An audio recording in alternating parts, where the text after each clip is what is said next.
Magandang hapon po. Pag-asa Weather Update. Alamin ang lagay ng panahon ngayong araw ng Sabado, September 9, 2023.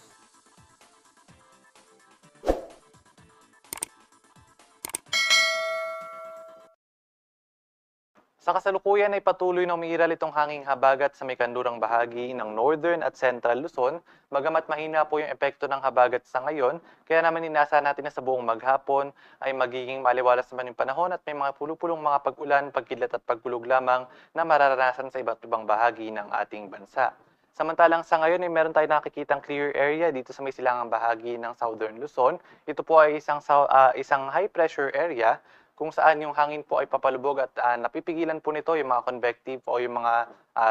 nagtataasang mga kaulapan. Kaya naman sa area na ito ay halos walang mga pag-ulan at inaasahan din natin na possible yung mainit na panahon, especially dito sa may Bicol region at sa may Eastern Visayas ngayong araw.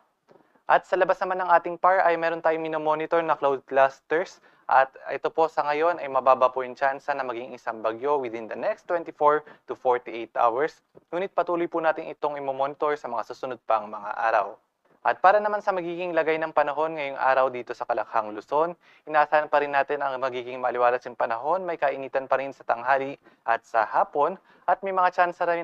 tsansa rin ng mga pag-ulan, pagkidlat at pagkulog, pagdating naman ng hapon at ng gabi dulot naman ng mga localized thunderstorms.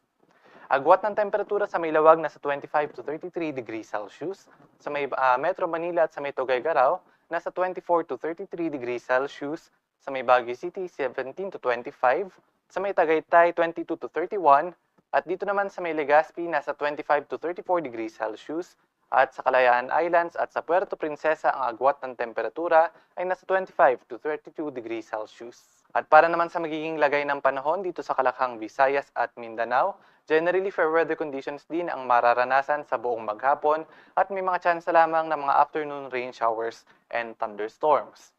Ang agwat ng temperatura sa Iloilo ay nasa 25 to 33 degrees Celsius, sa may Metro Cebu 25 to 32, sa may Tacloban 26 to 33 degrees Celsius, at dito naman sa may Cagayan de Oro 24 to 32 degrees Celsius, sa may Davao 24 to 34, at dito naman sa may Zamboanga City ang agwat ng temperatura ay nasa 25 to 34 degrees Celsius. At para naman sa kalagayan ng ating karagatan, sa ngayon ay wala tayong nakataas na gale warning sa namambaybayin ng ating bansa, malaya pa rin makakapalaot yung ating mga kababayang mga isda at may maliliit na sasakyang pandagat. Banayad hanggang sa katamtaman lamang ng mga pag-alon ang mararanasan sa lahat ng baybayin ng ating bansa.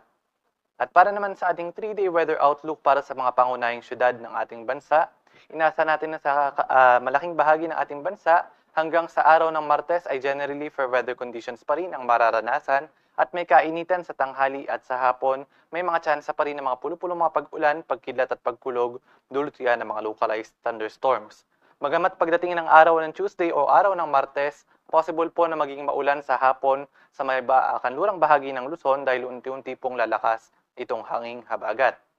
Agwat ng temperatura sa Metro Manila ay nasa 24 to 33 degrees Celsius, sa may Baguio City ay nasa 16 to 25, sa may Legazpi ang agwat ng temperatura ay nasa 25 to 34 degrees Celsius, sa may Metro Cebu 25 to 32, at sa may Metro Davao naman ang agwat ng temperatura ay nasa 24 to 34 degrees Celsius.